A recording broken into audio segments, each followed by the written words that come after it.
Poor Waitress bought a coffee for a struggling dad and his daughter, not knowing he was a lonely millionaire in disguise. It was just past 6:30 a.m. on a rainy Tuesday in a quiet Ohio town when Emily pushed open the glass doors of Rosie's diner, the warmth and clatter inside a comforting contrast to the chill outside. Her uniform was slightly faded, her shoes worn, and her paycheck never quite enough, but her smile, that was brand new every morning. Emily had been working double shifts for months to pay off her late mother's medical bills. She barely had time to breathe, let alone dream. But something about serving hot meals and warm coffee to strangers made her feel human. Even if life hadn't been kind to her, she could still be kind to others. The diner was nearly empty except for the usual, Mr. Jenkins with his crossword, the McCarthy twins arguing over syrup, and Dora sipping her decaf with trembling hands. Emily greeted them all with the warmth of someone who remembered names and birthdays, not because she had to, but because she wanted to. Then, just as she turned from the counter to grab an order, the bell above the door jingled again. A man stepped in, soaking wet, holding a little girl's hand. The girl, no older than 6, wore mismatched shoes and an oversized hoodie. She clung to his side, her eyes wide with hunger and something Emily knew all too well, exhaustion. The man looked around awkwardly, then led the girl to the farthest booth. He didn't look homeless, but there was a weariness about him, a kind of quiet pain that clung to his shoulders like the rain on his coat. Emily grabbed 2 menus and walked over. "Welcome to Rosie's," she said gently, placing the menus down. "Cold morning out there." The man gave a weak smile. "Yeah. Could we just get some water, please? We're not really hungry." Emily nodded, sensing the shame in his voice. "Sure," she said softly. "I'll be right back." She returned to the counter and poured 2 glasses of water, but her hands didn't stop there. She reached into her apron, pulled out a crumpled $5 bill, her tip money from the morning, and bought a cup of hot coffee and a chocolate muffin. It wasn't much, but it was warmth, sugar, and a little dignity. She placed them on a tray and walked back to the booth, setting them down without a word. "We didn't order this," the man said quickly, sitting straighter. "I know," Emily said, smiling. "It's on me. No one should be cold and empty on a morning like this." The man's eyes met hers, startled, then softened. "Thank you," he said quietly. The girl reached for the muffin, her face lighting up as if she'd just been handed treasure. Emily walked away without expecting anything in return. She had done what her mother used to say, if you can't do much, just do good. The world always needs good.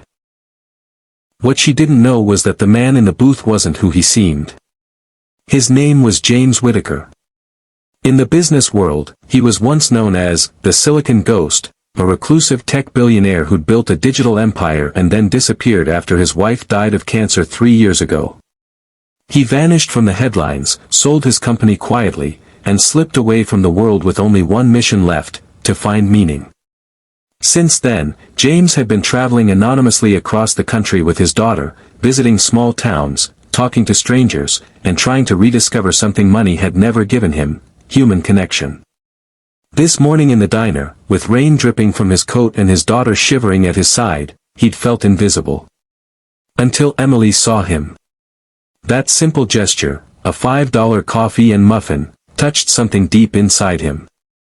She didn't know who he was. She didn't care. She helped not because of what he had, but because of what he didn't. When they left the diner an hour later, James didn't say much. But as he buckled his daughter into the car, he looked back at the windows of Rosie's and whispered, "I think we found her." Over the next week, Emily forgot about the man and the girl.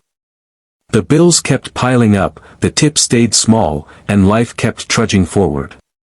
But one Friday evening, just as she was about to clock out, her manager rushed out of the kitchen. "Emily. There's a man here asking for you. Says it's urgent."